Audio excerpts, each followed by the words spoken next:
Viva Maria Imaculada! Eu sou Fábio de Jesus por Maria e esse é o canal Subindo a Montanha.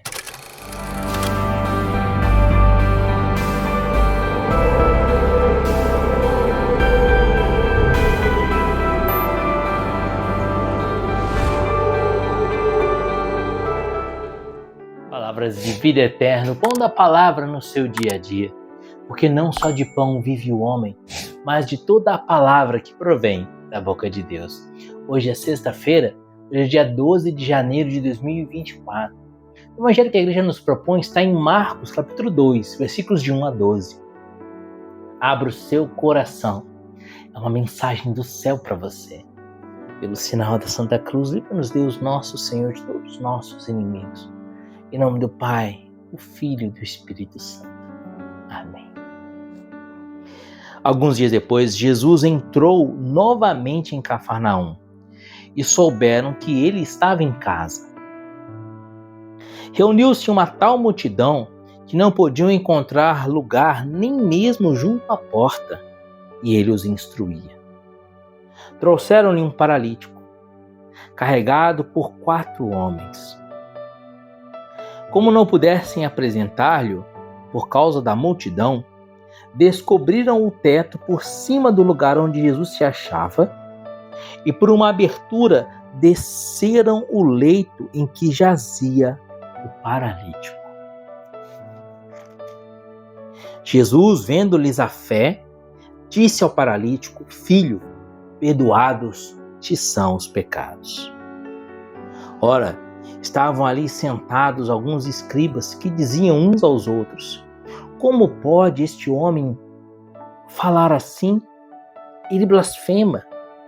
Quem pode perdoar pecados, senão Deus? Mas Jesus, penetrando logo com seu espírito nos seus íntimos pensamentos, disse-lhes: Por que pensais isto nos vossos corações? Que é mais fácil dizer ao paralítico: Os pecados te são perdoados, ou dizer: Levanta-te, toma o teu leito e anda. Ora, para que conheçais o poder concedido ao Filho do Homem sobre a terra, disse ao paralítico: Eu te ordeno, levanta-te, toma o teu leito e vai para casa. No mesmo instante, ele se levantou e, tomando o leito, foi-se embora à vista de todos. A multidão inteira encheu-se de profunda admiração e puseram-se a louvar a Deus, dizendo: Nunca vimos coisa semelhante. Palavra da salvação, glória a vós, Senhor. Queridos, no Evangelho de hoje, Jesus nos mostra qual é o nosso verdadeiro mal, qual é o nosso verdadeiro problema. A gente acha que o nosso problema é a falta de dinheiro, a gente acha que o nosso problema é uma doença do corpo, a gente acha que o nosso problema é, as coisas desse mundo, as dificuldades no trabalho, as doenças, as enfermidades diversas que nos atingem, a falta de dinheiro. A gente acha que nossos problemas estão nessas coisas. E muitas vezes, diante de Deus, nós rezamos e pedimos a Deus a solução desses supostos problemas. Estamos desempregados, então pedimos a Deus que nos dê emprego. Estamos doentes, pedimos a Deus a cura. Temos um parente doente, então pedimos a Deus que cure esse nosso parente. Estamos passando por uma dificuldade no trabalho e pedimos ao Senhor a resolução dessa dificuldade no trabalho. E costumamos rezar pelas coisas que passam. Costumamos rezar pelas coisas que nos afligem nesta vida, as aflições que nós sentimos nesta vida. E nós esquecemos qual é o nosso verdadeiro problema. Porque, gente, o dinheiro é importante para vivermos essa vida? Claro. A saúde é importante para vivermos essa vida? Claro. O emprego é importante para vivermos essa vida? Claro. Mas esta vida passa. E as coisas que são importantes para esta vida passam quando esta vida passar. É claro que, como eu disse, as coisas que sustentam a nossa vida nesse mundo são importantes. E quando falta alguma coisa que sustenta a nossa vida nesse mundo, nós nos afligimos, nos angustiamos. Mas a vida nesse mundo passa. A areia está passando na ampulheta. E quando essa vida passar e estivermos diante de Deus, no nosso juízo eterno, seremos julgados por Deus, e seja estabelecido onde nós passaremos a eternidade, se no céu ou no inferno, não vai importar mais o dinheiro, a saúde do corpo, porque o corpo não vai mais existir, seremos mortos. Não vai mais importar o trabalho, porque não estaremos mais nesse mundo. Não vai importar nada disso. Todos os problemas desse mundo que nos afligiram tanto, que tiraram tanta nossa paz, que nos angustiaram tanto, nada disso vai existir mais. Mas o nosso grande e verdadeiro problema, que precisaremos resolver enquanto é tempo, porque quando estivermos diante de Deus no juízo eterno, não vai ter mais tempo de solucionar esse problema. Esse grande problema é o pecado. Vimos no evangelho de hoje. Jesus está na casa dele. Não sei se você tem conhecimento dessa realidade evangélica. Jesus, é claro, ele é de Nazaré, foi criado em Nazaré, mas depois da sua vida pública, quando ele começou a anunciar o evangelho, ele se mudou para Cafarnaum. E o evangelho de hoje começa dizendo assim: alguns dias depois, Jesus entrou novamente em Cafarnaum e souberam que ele estava em casa. Ele estava na casa dele, na casa em que ele morava em Cafarnaum. E sabendo que Jesus estava em casa para descansar um pouco em Cafarnaum, na casa dele, depois de uma missão, uma multidão da cidade acorre à casa de Jesus. A porta da casa ficava inacessível, pessoas na janela, pessoas na porta, pessoas dentro da casa ouvindo a pregação de Jesus. E Jesus, como é um Deus misericordioso e compassivo, não expulsa aquelas pessoas, mas começa a pregar aquelas pessoas as suas palavras de vida eterna. O evangelho então diz que alguém deu prejuízo para Jesus. 4 homens deram prejuízo financeiro, porque eles estragaram o telhado da casa de Jesus.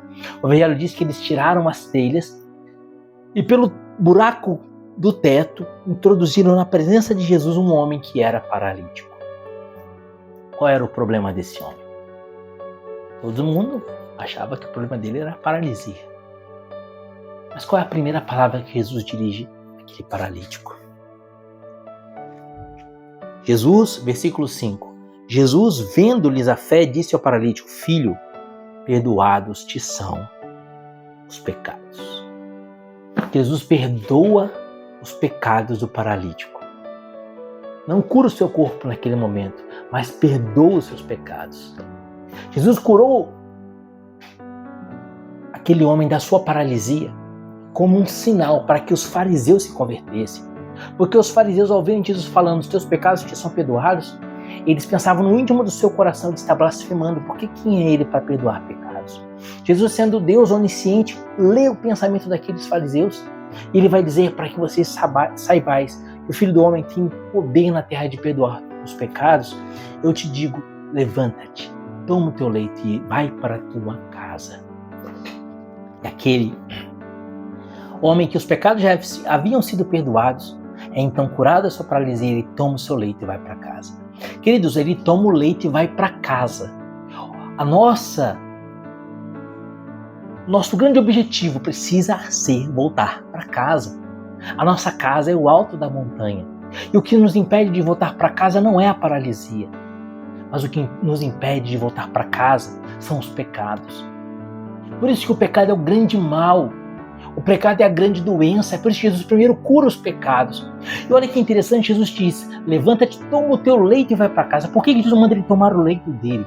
Jesus mostra que se não fosse aquela paralisia, se aquele homem não fosse paralítico, aqueles colegas dele não teriam colocado ele na presença de Jesus.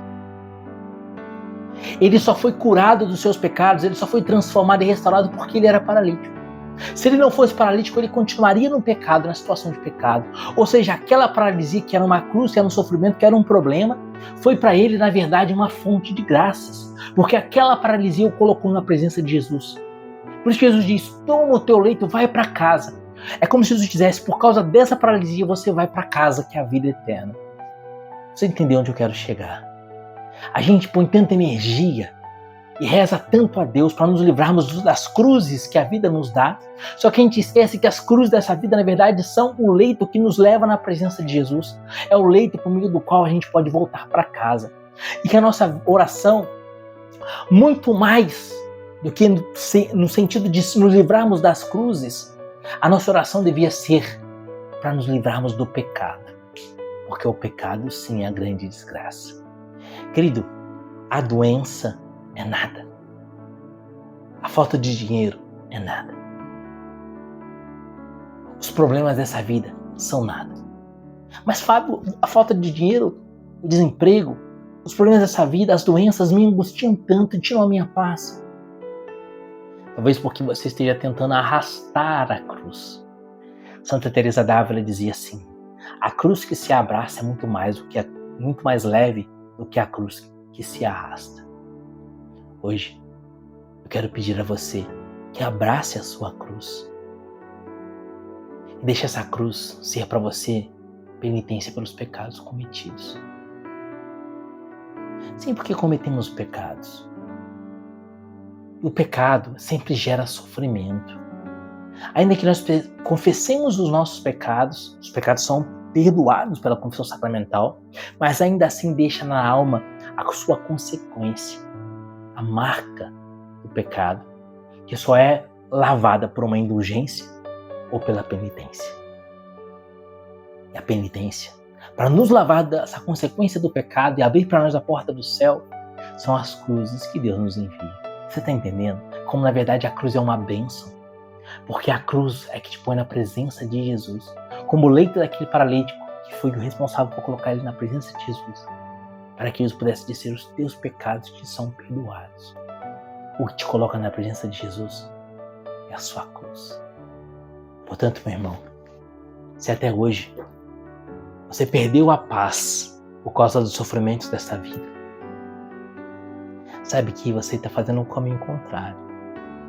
Na verdade, os sofrimentos dessa vida são benefícios de Deus. Porque é melhor sofrer um pouquinho aqui e gozar eternamente, do que ter uma vida de paz, de tranquilidade, de gozo, sem lutas, sem sofrimentos, sem trabalhos nesta vida, e depois sofrer eternamente no inferno. Deus está te salvando. Hoje eu quero te convidar a fazer uma mudança de chave. Muda a chave. Se até hoje você rezava e pedia a Deus para te livrar das cruzes, peça a Deus agora força para suportar as cruzes, para que Ele te livre sim do pecado. Os teus pecados te são perdoados. Versículo 5. Marcos capítulo 2, versículo 5. Os teus pecados te são perdoados. E só depois Jesus curou aquele paralítico. Que adianta eu ganhar o mundo inteiro e vir a perder a minha alma? Que adianta se Jesus atendesse todas as minhas orações, nas quais eu peço dinheiro, nas quais eu peço saúde, nas quais eu peço tranquilidade, nas quais eu peço uma vida de sossego nesse mundo. Imagina eu ter saúde, ter tranquilidade, ter dinheiro, ter carro, ter casa, poder passear, poder fazer o que eu quiser nessa vida, depois ir para o inferno. É melhor levar uma vida semelhante à vida do pobre Lázaro. Você lembra muito bem da parábola do pobre Lázaro. Existiam dois homens, o rico Herculão e o pobre Lázaro. O rico Herculão não tinha problema nenhum. O rico Herculão fazia festa todo dia, se banqueteava todo dia, tinha uma vida de dinheiro, de prazeres, de luxo. O pobre Lázaro mendicava na porta dele, esperando que caísse uma esmola, uma migalha para ele. Os dois morreram. O rico Herculão foi para o inferno e o pobre Lázaro foi para o seio de Abraão. E aí o rico Herculão diz: Pai Abraão, permita que o pobre Lázaro molhe o dedo numa gota de água e põe na minha língua. Que foi a palavra para o rico Herculão? Você recebeu os seus bens na vida e Lázaro os males. Agora Lázaro goza eternamente, você sofre eternamente. Você entendeu tudo, não é? Portanto, meu amado, é claro, é lícito pedir a Deus, né? Trabalho, pagar as dívidas, é lícito. Mas nem sempre Deus não vai nos dar isso. Nem sempre Deus vai atender esse tipo de oração. Porque por muitas vezes são essas cruzes a porta do céu para nós. Como a paralisia. A paralisia que fez com que aquele homem fosse introduzido na casa de Jesus, na presença de Jesus. Essa casa de Jesus em Cafarnaum é prefiguração do céu e da vida eterna. Aquele homem só entrou lá porque era paralítico.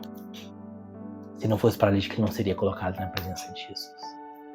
Se não for a sua cruz, você não vai ser colocado na presença de Jesus, porque ele mesmo diz: se queres me seguir, renuncia a si mesmo, toma a tua cruz e segue. Segue-me. Portanto, força e coragem, aguenta firme e empenha todas as suas forças para vencer o pecado. Porque o pecado é o grande câncer, o grande mal, a grande lepra que pode matar a nossa alma para sempre. Esse sim é o problema. E o único problema que nós temos, o pecado. Medita sobre isso. Suporta a cruz, luta contra o pecado, aguenta firme. E a gente se vê lá no alto da montanha. Deus te abençoe e viva Maria Imaculada.